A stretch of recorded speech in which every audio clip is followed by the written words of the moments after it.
I'm back doing another video. In this video, I'm gonna do my suppressors. I recently just got into suppressors. I don't know why I never got into them. I just didn't know the process. I didn't understand it. And now, as I evolve my gun collection, I'm involving my suppressor collection. So it's kind of a cool thing. I love shooting suppressed. It's just so much better on your ears, especially when you're doing an indoor range and you're just hearing just the pop sound instead of the bang. And everybody always looks at you when you bring your suppressor because not everybody has some.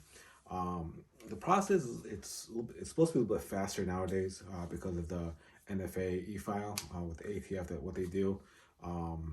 It's for me, for a lot of people, it takes about 8 months. Some people might have it a little bit earlier, but right now it's about 8 months process. I remember last year when I did my ISR, my Daniel Defense ISR, it took over 400 days. That was the old paper file. So hopefully they can knock that time down. I know they always talk about doing 3 months. But again, I don't think it's going to happen anytime soon, especially with so many people buying. As of right now, I currently only have 4 suppressors, including my ISR. But I have 3 other ones. They're all from Deadair right now. I have a whole bunch more pending that I bought recently, but I won't see them for another 8 months.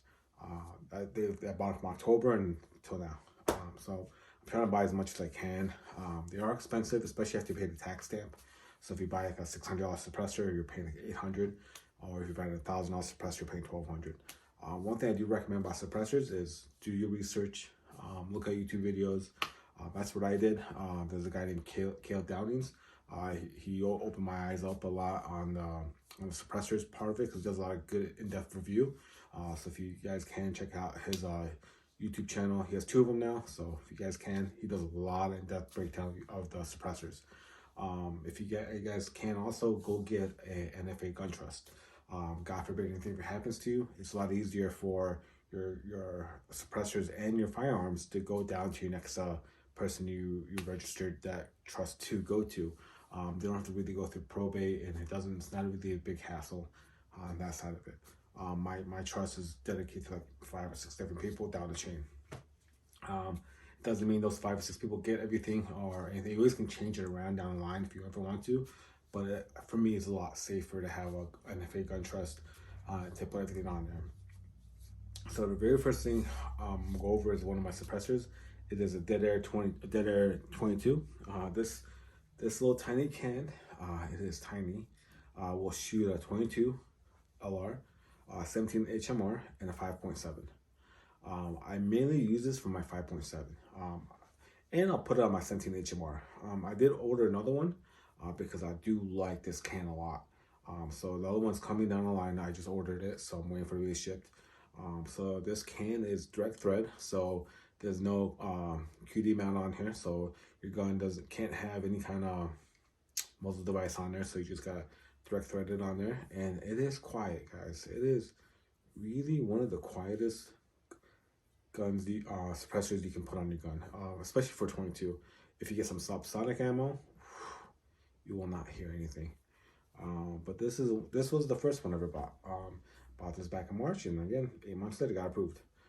It's funny because my cousin bought the exact same one in February, and he got his approved in June. So if you buy yourself back in February or before that, it got approved faster. And as of March until now, it's an 8-month delay. But hey, the powers that be, you tell me. The next suppressor is by far one of my favorite suppressors. It is one of the most modular suppressors you can buy.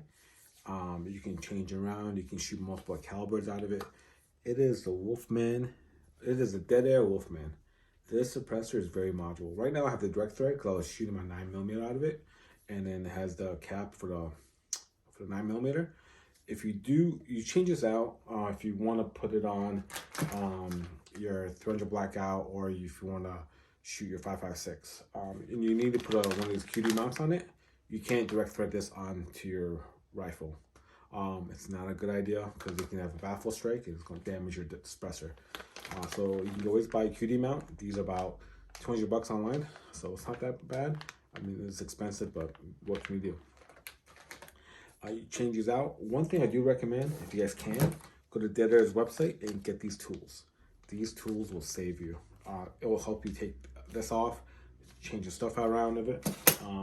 I did get e-brakes for this. So I got an e-brake for 300 blackout. No, I got an e-brake and then the cap for 300 blackout and then the cap for 556. The e-brake is just you screw it on there and call it a day. It just helps with the flash and the little bit more quiet it is. You're gonna get a lot of smoke back in your face, so be careful breathing that in because it could be toxic. One thing with the Deadair Wolfman is you need to get the micro, the chemo micro. I can't talk. The chemo micro device, muzzle devices, because they can't take the longer ones. You need to get the shorter ones. These shorter ones will help a lot. That's one thing I do recommend getting that if you do get the Wolfman. This breaks down a little bit more. This comes off, and you can have a shorter one. But the shorter you go, it's not gonna be as quiet per se. But it's super modular. I love this suppressor. I used it yesterday. They're quiet. I got some 9mm subsonics. You can hear the difference between normal 9mm and then subsonic. And then the very last one I just got recently, it is my Deadair Sandman S. This is going to go on my 308. I have a Daniel Defense right now that's at the shop because they're putting a muzzle device on there. And then it's a cutie mount on there, so you just latch it on, call it a day. I can't wait to shoot this. I haven't shot this yet because I don't have my Daniel. But yep, these are 3 I have currently. As you can tell, the Wolfman's bigger than the Sandman, and then Deadair is tiny compared to all these 3. This will shoot my 308, but this shoots multiple calibers. This is 9mm, 300 blackout, 556, and this is 22 LR, 17 HMR, and 5.7. So if you guys have any questions, let me know. You can leave a comment below or send me a follow. I'll try to do multiple videos I can for you guys, showing what I have, and also when I go to gun range. Thank you for you guys' time, and you guys have a wonderful day.